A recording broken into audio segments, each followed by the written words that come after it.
তো বনি ইসরাইলের ওই তিন ব্যক্তির কাজ ছিল মানুষের ক্ষতি করা। ওই বনি ইসরাইলের তিন ব্যক্তি মানুষের এমন ক্ষতি করে, মানুষ তাদের ক্ষতির জ্বালাতনের কারণে এলাকার মধ্যে থাকে না, কিন্তু তারা সর্বশেষ সময় যখন মানুষকে ক্ষতি করার ফোন দিয়াতে তিনজনে একসাথে বুদ্ধি করে। এলাকার মানুষ কেমনে জানি তাদের ক্ষতি করার কারণ যাই না ফেলে, মানুষ আগে আগে সাবধান হয়ে যায়। তারা তিনজন একসাথে চিন্তা করলো যে তো আমরা যে বুদ্ধি করি মানুষ তার পরিপন্থী অন্য একটা বুদ্ধি বের করে, চলো আজকে আমরা এখানে আমাদের বুদ্ধির ব্যাপারে কথা বলবো না, আমাদের মানুষের ক্ষতি করার বুদ্ধিগুলা আমরা আমাদের এলাকা চাইরা রানীখারের পরে যে গ্রাম নূরপুর এলাকায় যে আমরা বুদ্ধিটা করব, তাহলে আমার এলাকার মানুষ কোনো খবর পাবে না। তিনজন একসাথে বুদ্ধি করে ওই এলাকার মধ্যে গিয়া পাহাড়ের একটা গুহার মধ্যে প্রবেশ করেছে, আর চারদিকে তাকায় তাকায় দেখতেছে, আমরা দেখতেছি আমাদের বুদ্ধিগুলা শোনার জন্য কোনো মানুষ আছে কিনা। দেখতেছে না, বুদ্ধিগুলা শোনার জন্য কোনো মানুষ নাই। যখন এমন দেখলেন, তারা তিনজন গুহার মধ্যে ঢুইকা ঢুইকা প্রশ্ন করতেছে আগামী এক সপ্তাহ কার কেমন ক্ষতি করবে। এই বুদ্ধি যখন করে, এমন টাইমে উপর থেকে তিনটা বড় বড় পাথর আইসা ওই গুহার মুখটাকে বন্ধ করে দিয়েছে। গুহার মুখটা বন্ধ হওয়ার পর ওই তিনজন খারাপ ব্যক্তিত্ব বনি ইসরাইলের মানুষ চিন্তা করে, হাইরে এত বড় বড় পাথর আমাদের গুহার মুখের মধ্যে চলে আসলো, আমরা কেমনে গুহা থেকে বের হব? সম্ভব না, কোনোভাবে বের হওয়া সম্ভব না। তখন তারা একদিন দুই দিন করে 3 দিন গুহার মধ্যে আটকে রইলেন। কোনো খাবার নাই, কোনো পানি নাই, চলাফেরা করার মতো কোনো শক্তি নাই। তখন তারা তিনজন একসাথে হয়ে বলতেছে, আসো না আমরা আল্লাহ তাআলার কাছে দোয়া করি, আল্লাহ তাআলা যদি আমাদেরকে রহম করে হয়তো আমাদেরকে এখান থেকে মুক্তি করবে, আল্লাহ ছাড়া কেউ আমাদেরকে বাঁচাইতে পারবে না। এবার আপনারা বলেন, আমাদেরকে সমস্ত প্রকার বিপদ থেকে উদ্ধার করেন তিনি কে? ওই তিন ব্যক্তি বলেন, আমাদেরকে উদ্ধার করবে আমার আল্লাহ, চলো আমরা আমার আল্লাহর দরবারে আমাদের মুসিবত থেকে উদ্ধারের জন্য দোয়া চাই। আমাদের এমন কোনো ভালো কাজ আছে কিনা যে ভালো কাজের মাধ্যমে আল্লাহ তাআলা আমাদেরকে উদ্ধার করবে বিপদ থেকে। এবার আল্লাহর বান্দাটা আল্লাহর কাছে দোয়া করে, আল্লাহ আমার কোনো ভালো কাজ নাই, আমার একটাই মাত্র ভালো কাজ আছে। কোন ভালো কাজ? আমার একজন কাজের লোক ছিল, যে কাজের লোক আমার বাড়িতে কর্ম করত, আমার বাড়িকে খাইতো, আর আমি তারে প্রতিদিন কাজের বিনিময়ে 2 খুশি করে চাউল দিতাম। খুশি চিনেন তো আপনারা? খুশি আপনারা কি বলেন? পোড়া পোড়া 2 পোড়া করে চাউল দিত, 2 খুশি করে চাউল দিত, 2 বল করে চাউল দিত। ওই কাজের লোক বলেন, আমার এই চালগুলা খাওয়ার মতো কোনো মানুষ নাই। আমি আমার কাজের যেই মালিক ছিল ওনাকে বললাম, যেহেতু আপনি আমাকে খাওয়ান এবং 2 পোড়া করে করে আমার চাউল দেন, আপনি আমার চালগুলা আপনার কাছে জমা রাখেন, আর খাবারটা আপনি আমার নিয়মিত খাওয়ায়েন। আমি 1 মাস পর্যন্ত কাজ করলাম। কাজ করে ওই কাজের লোক বাড়ির মালিককে বললেন, আপনি আমার চালগুলা আপনার কাছে আমানত রাখেন। এই শব্দটা মনে রাখেন, কি রাখেন?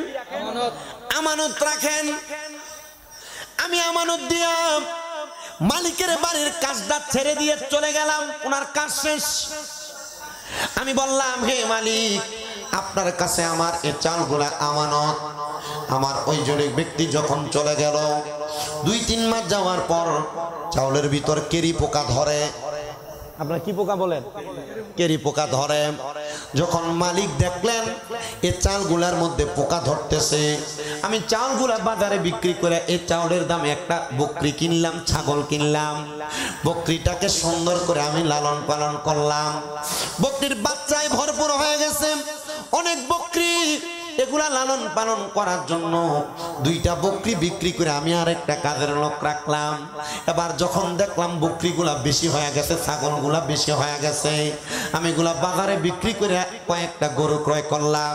এই গরু বাচ্চা দিতে দিতে অনেকগুলা হয়ে গেছে। এবার আমি হঠাৎ করে দেখলাম আমার ওই কাজের ব্যক্তি আমার কাছে হাজির। আইসা আমারে ডাক দিয়ে কয়, এ বাদশা, এ আমার মালিক, আমার চাউলগুলা কি আপনি আমারে দিতে পারবেন?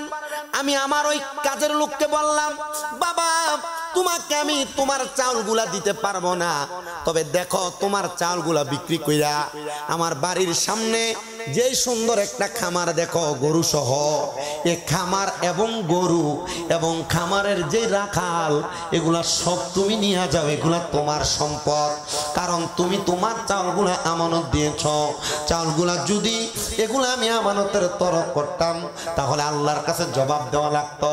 আমি 3 মাস পরে দেখলাম চালগুলা নষ্ট হয়ে যায়। যারে বাবা চালগুলা বিক্রি করে আমি ছাগল কিনা বকরি কিনা তারপর গরু ক্রয় করে এটা বানাইছি, এগুলার মালিক তুমি। এবার ওই ব্যক্তি ডাক দিয়ে বলতেছে আমার জীবনে একটাই মাত্র ভালো কাজ আছে, আমি আমার লোক যিনি আমার কাছে আমানত রাখছে আমি তার আমানতের খেয়ানত করি নাই। ও আল্লাহ, তুমি এই আমানতের কারণে আমার দোয়াটা কবুল করো।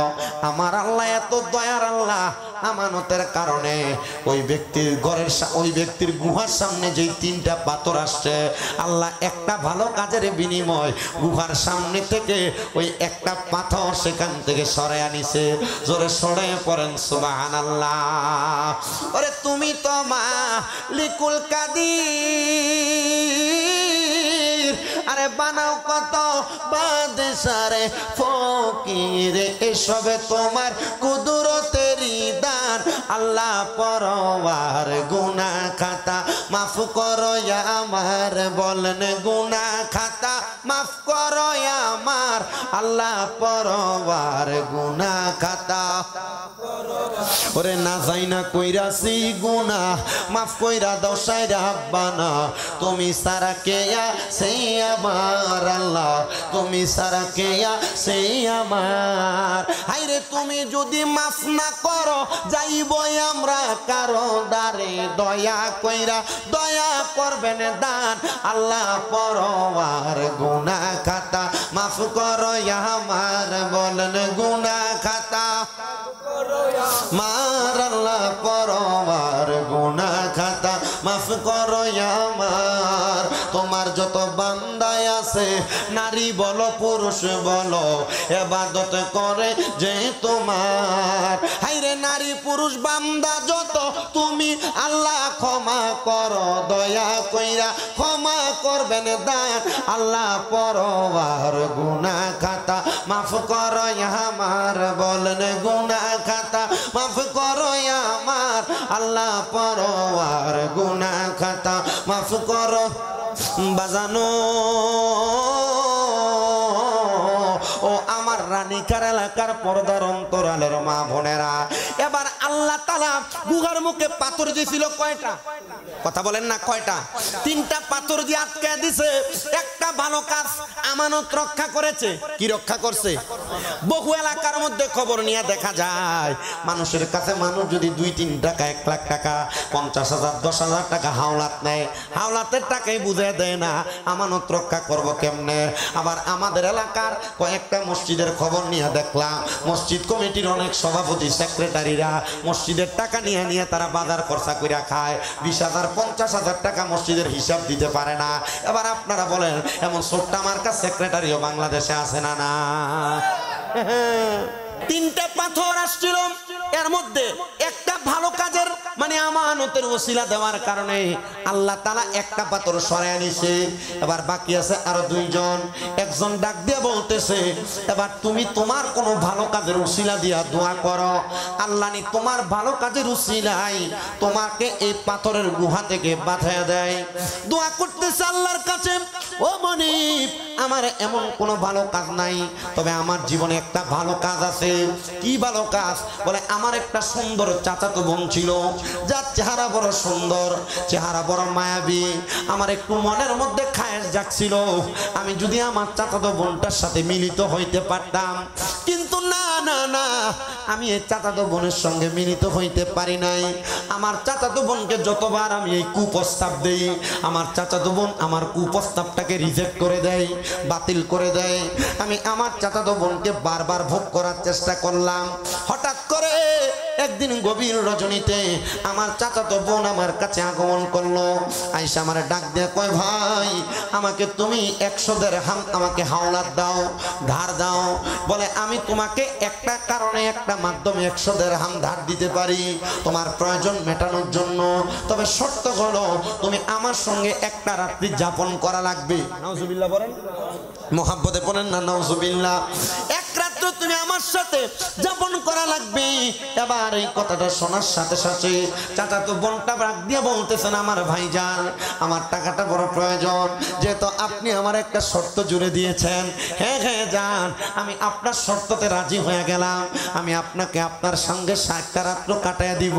এবার চাচা তো বোন তার কাছ থেকে 100 দিরহাম নিয়ে তার বাড়িতে চলে গেলেন। পরের দিন রাত্রবেলা সকাল সকাল চলে আসতেন ওই ব্যক্তির সঙ্গে রাত্র কাটানোর জন্য। চাচাতো ভাইটা যখন তার উপরে ঝাপটায় ঝাপটায় পড়লো, উনি ডাক দিয়ে বলতেছে, আমার চাচাতো বোন আমার কাছে আবদার করেছে হাত জোর কইরা, ও গো ভাই আপনি কি আমার আল্লাহরে ভয় করেন না? আপনি আমার আল্লাহরে ভয় কইরা আমার ইজ্জতটাকে আপনি রক্ষা করেন, আমার ইজ্জত আপনি নষ্ট করবেন না। আমি জানি আপনি এই দুনিয়ার জমিনের মধ্যে আমাকে ভোগ করতে চাইলে এখনই পারবেন, তবে আল্লাহরে ভয় কইরা আজকের জন্য আপনি আমারে ছাড় দিয়া দেন। আমার চাচাতো বোন এই কথাটা বলার সাথে সাথে আল্লাহকে ভয় কইরা আমি আমার চাচাতো বোনকে ছাড় দিয়া দিলাম। আমার জীবনে আর কোনো ভালো কাম নাই, এই একটাই মাত্র ভালো কাম আছে। ওগো আল্লাহ, এই ভালো কাজটার উসিলায় তুমি আমারে মাফ করে দাও। আমার আল্লাহ তাআলা এমন কুদরতি একটা আকাশের মধ্যে আচমকা আওয়াজ দিয়া ওই গুহার মুখ থেকে দ্বিতীয় পাথর সরিয়ে দিছে। কোন সুবহানাল্লাহ।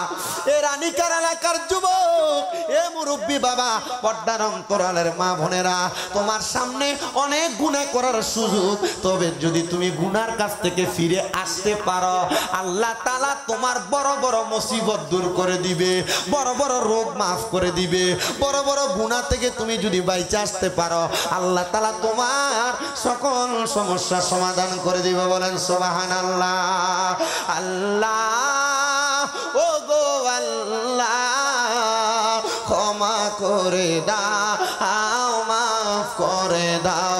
বলেন আল্লাহ ও গো ক্ষমা করে দাও, মাফ করে দাও। যতদিনে জীবন বিনা বাঁচিবে সুপথে চালাও, মাফ করে দাও। বলেন আল্লাহ ও গো আল্লাহ ক্ষমা করে দাও, মাফ করে দাও। তোমাকে না দেখিয়া, তোমাকে না চিনিয়া ঈমান এনেছি তবুও, তোমাকে না চিনিয়া, তোমাকে না দেখিয়া ঈমান এনেছি তবুও, সেই উসিলাই রহমত দয়া বিলাও। বলেন সেই উসিলাই রহমত দয়া বিলাও। ক্ষমা করে দাও, মাফ করে দাও। বলেন আল্লাহ ও গো আল্লাহ ক্ষমা করে দাও, মাফ করে দাও। কাউকে ডরি না, কাউকে ভয় না, ভালোবাসি মোরা শুধু তোমাকে, সেজদা করে মোরা শুধু তোমাকে। কাউকে ডরি না, কাউকে ভয় না, সেজদা করে মোরা শুধু তোমাকে। সেই উসিলাই রহমত দয়া বিলাও, সেই উসিলাই রহমত দয়া বিলাও। ক্ষমা করে দাও, মাফ করে দাও। একটা জবান বন্ধ রাখবেন না, জবানটা ছেড়ে দিয়ে জোরে পড়েন আল্লাহু আকবার। এ রানী এলাকার বাবারা, এ মুসলমান ইমামদারেরা, এবার আল্লাহর বান্দা দুইজনের দোয়ার কারণে গুহার মুখের দুইটা পাথর সরে গেছে। এবার তৃতীয় ব্যক্তিকে ডাক দিয়ে বলে, তোমার জীবনে এমন কোন ভালো কাজ আছে নাকি যেই ভালো কাজের কারণে আল্লাহ তাআলা আমাদের সবাইকে এখান থেকে উদ্ধার করে দিবে?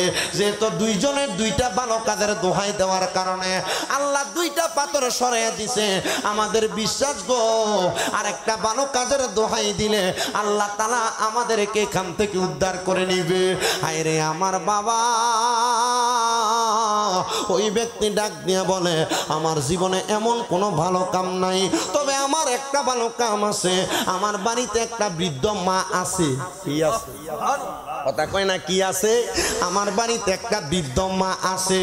ওই বৃদ্ধ মা বাড়ির মধ্যে বিছানাতে সময় কাটাইতো। আমি আমার মাকে প্রত্যেক দিন সন্ধ্যাবেলা আমার ওটটাকে দহন কইরা ওটার প্রথম দুধরা আমার মারে খাওয়াইতাম, তারপর আমার সন্তানরে, তারপর আমার স্ত্রীকে, এরপর যদি দুধ বাঁচত আমি নিজে পান করতাম। কিন্তু একদিন আমার মা জননী দুধ খাওয়ার জন্য অপেক্ষা করতেছে। আমি আমার ওটটার কাছে যখন দুধ দহন করতে গেলাম, ওটটা অনেকক্ষণ সময় পর্যন্ত নাড়াচাড়া করে। আমি ওটের কাছে যাইয়া আবদার জানাইলাম, রে ওট, এই ওটের দুগ্ধটা আমার মা পান করবে, লম্প জম্প কইরো না, নড়াচড়া কইরো না, আমাকে একটু সুযোগ দাও। আমি কথা বলার সাথে সাথে ওটটা শান্ত হয়ে গেল। আমি ওটের দুধটা দহন করতে করতে আমার মা জননী ঘুমায়া গেছে। আমি দুধটা নিয়ে আমার মার সামনে দাঁড়াইলাম। আমার মাকে ডাক দেই না, কারণ আমার মা জননী ঘুমাইতেছে। আমি দুধটা নিয়ে দাঁড়ায় রইলাম, কিন্তু পাশের ঘরে আমার ছোট বাচ্চাটা কান্না করে। আমার একটা নিয়ম, আমি আমার মারে না খাওয়াইয়া এই দুধটা আমার সন্তানরে খাওয়াইতাম না। আমার মারে না খাওয়াইয়া আমি এই দুধটা আমার স্ত্রীরে খাওয়াইতাম না। আমার মারে না খাওয়াইয়া আমি সন্তান নিজে খাইতাম না। যখন আমার সন্তান কান্দে আমি আমার মার জন্য অপেক্ষা করলাম। সকালবেলা যখন আমার মা ঘুম থেকে জাগ্রত হয়ে গেছে, আমি আমার মাকে আগে দুধ পান করাইলাম, তারপর আমার সন্তানকে, তারপর আমার স্ত্রীকে, এরপর আমি নিজে পান করলাম। আমার মা আমার মাথার মধ্যে হাতটা বুনে দিয়ে দোয়া করছে, আল্লাহ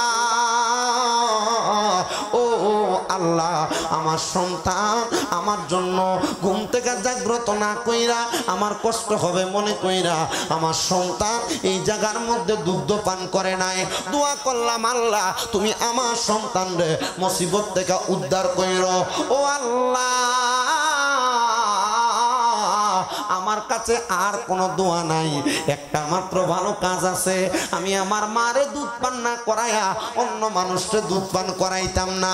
আল্লাহ গো, এই দোয়াটার কারণে তুমি আমাকে এখান থেকে উদ্ধার করো।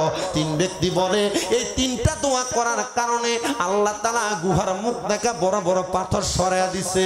আমরা গুহা থেকে বাহির হইয়া আল্লাহর দরবারে একটা সেজদা দিয়া ডাক দিয়া বললাম, আল্লাহ আমরা যে পাপ করেছি, মানুষের গীবত করেছি, মানুষের ক্ষতি করতে চাইছি, ও আল্লাহ আমরা জানি গো আপনি আমাদেরকে শাস্তি দেওয়ার জন্য এই গুহার মধ্যে আটকা পড়ায়া রাখছেন। আল্লাহ এখন থেকে তওবা করি গো আল্লাহ, আর কোনোদিন গুনার কাজ করব না, আর কোনোদিন গুনার কাজ করব না, পরের ক্ষতি করব না, পরের হক নষ্ট করব না, মানুষের নামে গীবত করব না, মানুষের নামে মিথ্যা মিথ্যা কথা বলবো না। আল্লাহ গো, এবার কি আপনি আমারে মাফ দিবেননি? আল্লাহর নবী কই, হ্যাঁ আমার আল্লাহ তাআলা মাফ দেয়। কেমনে মাফ দেয় বান্দা জানো? কেমনে মাফ দেয় বান্দা জানো?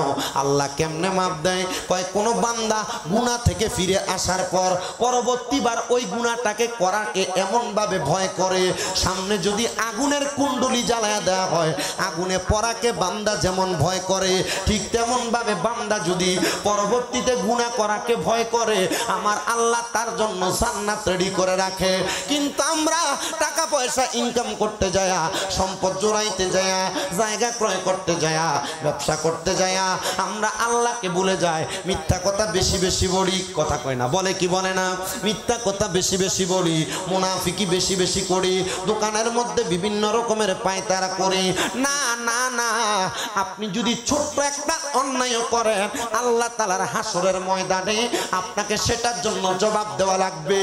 এ পর্দার অন্তরালের আমার মা, আপনাদের জন্য কিছু ওয়াজ আমি আপনাদেরকে কইরা দিয়া যায়। মা গো মা, একটু মনটা লাগে শুনবা গো মা। তোমরা যারা তোমাদের স্বামীর কথা শোনো না, তোমরা যারা তোমাদের স্বামীর কথার উপর দিয়ে কথা বলো, এ মা তোমার স্বামী তোমাকে পর্দা করতে বলে, তোমরা যারা বেহায়াপনা করো, রাস্তায় রাস্তায় ঘুরে বেড়াও, মা গো আমি চাই না গো রানীকার এলাকার কোনো মহিলারা জাহান্নামে যাক, আমি চাই এলাকার সব মহিলারা জান্নাতে যাক। এ মুরব্বী বাবা, আপনার মেয়েকে আপনি পর্দা করাবেন, আপনার মাকে আপনি পর্দা করাবেন, আপনার বোনকে আপনি পর্দা করাবেন, আপনার স্ত্রীকে আপনি পর্দা করাবেন। এ মা বোনেরা, আপনারও আপনাদের স্বামীর কথা মাইনা চলবেন, ভাইয়ের কথা মাইনা চলবেন, আপনাদের সন্তানের কথা মাইনা চলবেন। যদি আপনি এটা করতে পারেন আপনি জান্নাতের মধ্যে যাইতে পারবেন। শোনো শোনো শোনো, এমন একজন জান্নাতি মহিলার কথা তোমাদেরকে বলি, যেই জান্নাতি মহিলাটার নাম হলো হযরতে জুবাইদা। যেই জুবাইদা দুনিয়ার জমিনের মধ্যে তার জিন্দেগিটা আরাম আয়েশের মধ্যে কাটাইছে, কিন্তু জুবাইদা যেই দিন শুনতে পাইল আল্লাহর কোরআনে আমার আল্লাহ বলেছে, লা ইয়াস্তাবি আসহাবুন নারি ওয়া আসহাবুল জান্নাহ, আসহাবুল জান্নাতি হুমুল ফাইজুন। জবান খুলে জোরে জোরে বলেন না আল্লাহু আকবার। আল্লাহ তাআলা কোরআনুল কারীমের মধ্যে বলেছেন জান্নাতি এবং জাহান্নামীরা একরকম নয়। আসহাবুল জান্নাতি হুমুল ফাইজুন, যারা জান্নাতি তারা কোনো সফল কাম। এবার আপনারা বলেন আমরা সবাই জান্নাতে যাইতে চাই কি চাই না? হে রাসূল তোমায় ভালোবাসি অন্তরে শুধু মুখে না, জান্নাতের আশায় নয় হে রাসূল, জাহান্নাম কেউ ডরি না। তোমায় পাওয়ার আশায় মন ছুটে যায় মদিনা, হায় এই সুর যদি শুনে থাকো একবার দেখা দাও না। হে রাসূল তোমায় ভালোবাসি অন্তরে শুধু মুখে না, জান্নাতের আশায় নয় হে রাসূল, জাহান্নাম কেউ ডরি না। তোমার ওই নাম শুনিলাম এই চোখে দেখলাম না, এই সুর যদি শুনে থাকো একবার দেখা দাও না, এই সুর যদি শুনে থাকো একবার দেখা দাও না। হে রাসূল তোমায় ভালোবাসি অন্তরে শুধু মুখে না, জান্নাতের আশায় নয় হে রাসূল, জাহান্নাম কেউ ডরি না। হায়রে হযরতে জুবাইদা ডাক দিয়া বলে, এই জগতের মানুষ, আমার বড় আরামায়েশের জীবন ছিল, আমার বড় শান্তির জীবন ছিল, আমি এই শান্তি পাইয়া আমি আল্লাহর কথা ভুলে গেছি, আমি মানুষের সঙ্গে ভালো ব্যবহার করা ভুলে গেছি। আমাদের সমাজে অনেক মহিলা আছে যাদের স্বামী বিদেশ থাকার কারণে তার পার্শ্ববর্তী জালদেরকে দাম দেয় না, পার্শ্ববর্তী মহিলাদেরকে সম্মান করে না, শ্বশুর শাশুড়ির সঙ্গে ভালো ব্যবহার করে না। এ পর্দার অন্তরালের মাগো, আপনাদের কাছে করজোরে আবদার, আমার আল্লাহ আপনার স্বামীকে যেমন সম্পদ দিয়েছে, আল্লাহ চাইলে এই সম্পদ ছিনে আনিতে আমার আল্লাহর একটা সেকেন্ডও লাগবে না। এই জন্য মা, স্বামী ইনকাম বেশি করে বিদায় অহংকার করো না, শ্বশুর শাশুড়ির সঙ্গে বাজে ব্যবহার করো না, তোমার স্বামীর কামাই তোমার দেবর খায় বিদায় বাজে আচরণ করো না। এ পর্দার অন্তরালের মা, এলাকার মহিলাদের সঙ্গে বাজে আচরণ অহংকার দেখায়ও না। ও মা গো, ওই জুবাইদা নামক মহিলাটা ডাক দিয়া বলে, আমি যখন দেখলাম আমার বড় অহংকার, আমার বড় তাকাব্বুরি, আমি আল্লাহর জান্নাত জাহান্নামের কথা শুনলাম, কিন্তু আমার কাছে মনে হইল আমার তো সম্পদের অভাব নাই, কিন্তু আল্লাহ তাআলার জান্নাত আমি পাবো কিভাবে? আমি আবার চিন্তা করলাম জান্নাত তো মরার পরের বিষয়, মরার পরে মানুষের শরীরটা জ্বলে যায়, পচে যায়, গলে যায়। আমি দুনিয়াতে একটু জান্নাতের মতো মজা নিতে চাই। রানী জুবাইদা ডাক দিয়া বলতেছে, আমার জন্য সুন্দর একটা বিছানার ব্যবস্থা করো, যেই বিছানার মধ্যে ওই জুবাইদা নামক মহিলাটা আরাম করে করে ঘুমাইতেন। ওই বিছানাটাকে পরিষ্কার করার জন্য একটা কাজের মহিলা রাখছে, যে মহিলার কাজ ছিল সকাল থেকে সন্ধ্যা পর্যন্ত এই বিছানাটাকে ঝাড়ু দিয়া সুন্দর কইরা বিছানার মধ্যে গোলাপের পাপড়ি ছিটিয়া দিবে, সুগন্ধি ছিটিয়া দিবে। ওই বিছানার মধ্যে জুবাইদা নামক মহিলাটা ঘুমাইবো। এত আরাম আয়েশের জীবন চিন্তা করছো নি গো মা? অন্ধকার কবরে যখন শোয়াইবো, 5টা সাদা কাপড় দিয়া কবরের মধ্যে নামাইয়া দিব, কিন্তু ওই কবরে যদি যাওয়ার আগে আল্লাহ নবীর পথে থাইকা বাঁচতে পারো গো, আমার আল্লাহ তাআলার প্যারা হাবিব নবীজির নূরানি কোল মুবারকে নিব। আরে আমার বিয়ার যাত্রী আমি 4 জনারে দেখি, আমদার ঘরে নামাই দিয়া দিব আমায় ফাঁকি কন্যা। আমার বিয়ার যাত্রী আমি 4 জনারে দেখি, আমদার ঘরে নামাই দিয়া দিব আমায় ফাঁকি। হাইরে ওই কবরে নূরের নবী আইব রে, ও প্রাণের মুর্শিদ রে, তুমি ধীরে ধীরে ফিরে ফিরে চাইও রে, তোমায় ডাক দিলে বলার প্রাণে চাইও রে, ও প্রাণের মুর্শিদ রে, তুমি ধীরে ধীরে চাইও রে। লাল বলো নীল বলো কত রঙের শাড়ি, শেষ বিদায়ে পরাই দিব সাদা মার্কিন শাড়ি। বলো লাল বলো নীল বলো কত রঙের শাড়ি, আমায় কিন্তু পরাইয়া দিব সাদা মার্কিন শাড়ি।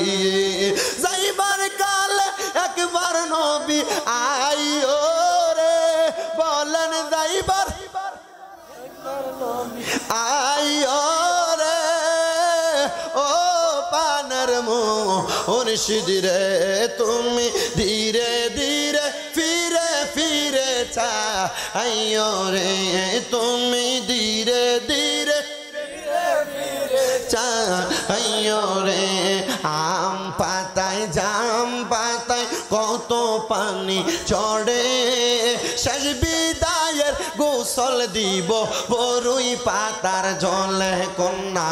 আম পাতায় জাম পাতায় কত পানি ঝরে, শেষ বিদায়ের গোসল দিব বরুই পাতার জলে।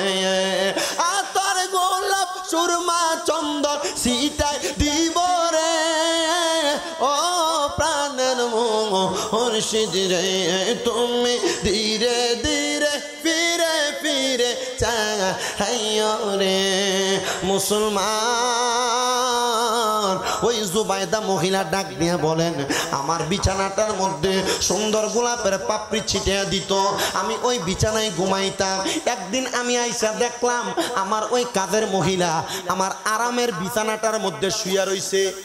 খুব রাগ করছে, রাগ কইরা এই জুবাইদা নামক মহিলা তার বাড়ির 3 জন কর্মচারী রাখছেন, পুরুষ কর্মচারী। এই 3 জন কর্মচারী দিয়ে জুবাইদা নামক মহিলারে 3টা চাবুক দিয়া ইচ্ছা মতো 3 জন একসাথে পিটাইছে।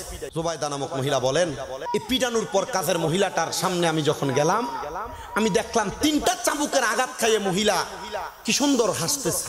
আমি দিয়ে গেলাম, এ মহিলা অন্যায় করলা, আমি রানীমার বিছানাতে ঘুমাইলা, 3 জন ব্যক্তি তোমাকে চাবুক দিয়ে মারতেছে, এ চাবুকের আঘাতও খাইলা, কেমন নির্লজ্জের মতো এখন তুমি খিলখিল করে হাসতেছো, কারণ কি?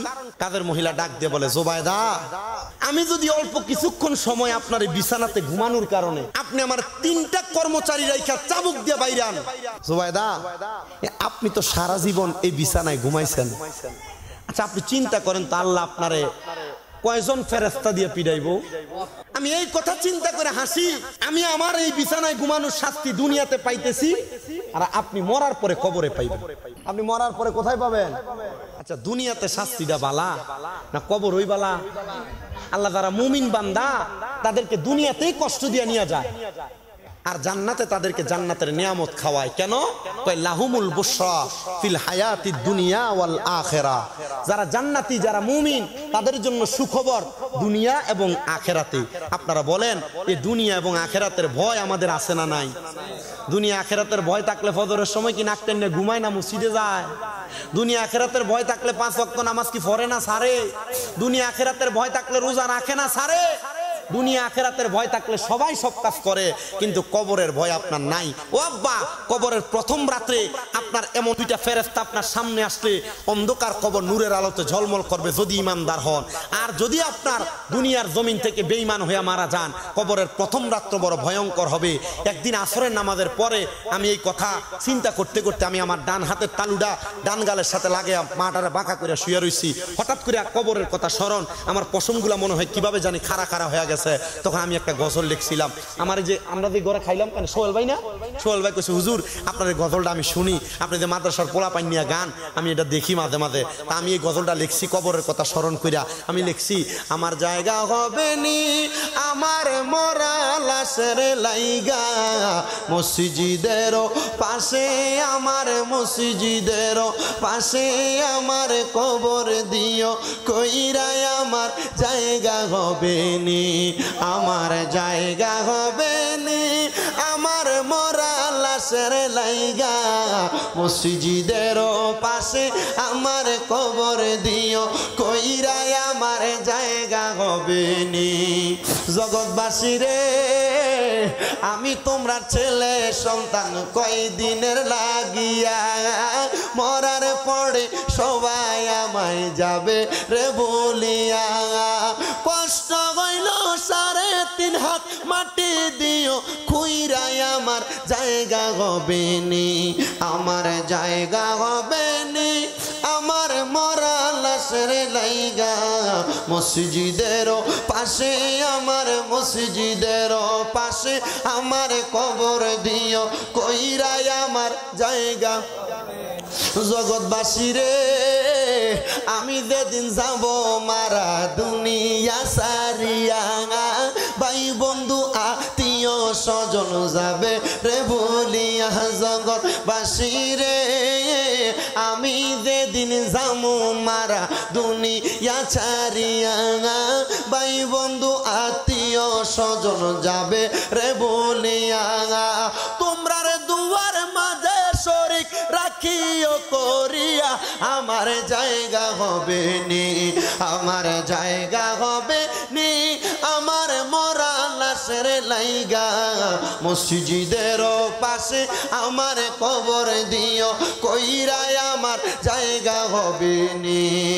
জগৎবাসী রে আমি যেদিন যাব মারা দুনিয়া ছাড়িয়া, গায়ের রঙিন জামা কাপড় নিবে রে খুলিয়া, সাদা মার্কিন কাপড় আমায় দিও রে পরায়া, আমার জায়গা হবে নি, আমার জায়গা হবে নি আমার মরা লাশের লাইগা, মসজিদের পাশে আমার কবর দিও, কইরাই আমার জায়গা হবে নি।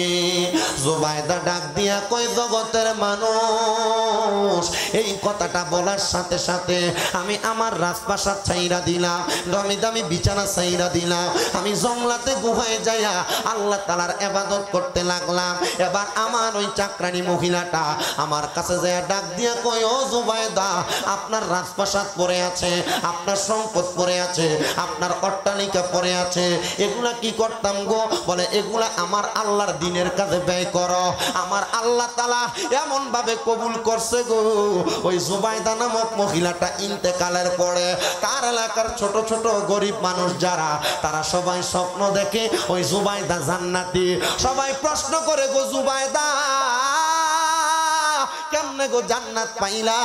জুবাইদা ডাক দিয়ে কয় এমনে জান্নাত পাই নাই, জান্নাত পাওয়ার কারণ একটা গো, কারণ একটা, আমার আল্লাহ আমারে আল্লাহর রাস্তায় কবুল কইরা, আল্লাহর ইবাদতে মগ্ন কইরা, আমার সম্পদ যে আমি আল্লাহর রাস্তায় ব্যয় কইরা দুনিয়া থেকে কবরে আসছে, আমার আল্লাহ তাআলা এই জন্য আমি জুবাইদারে জান্নাতি বানায়া দিছে।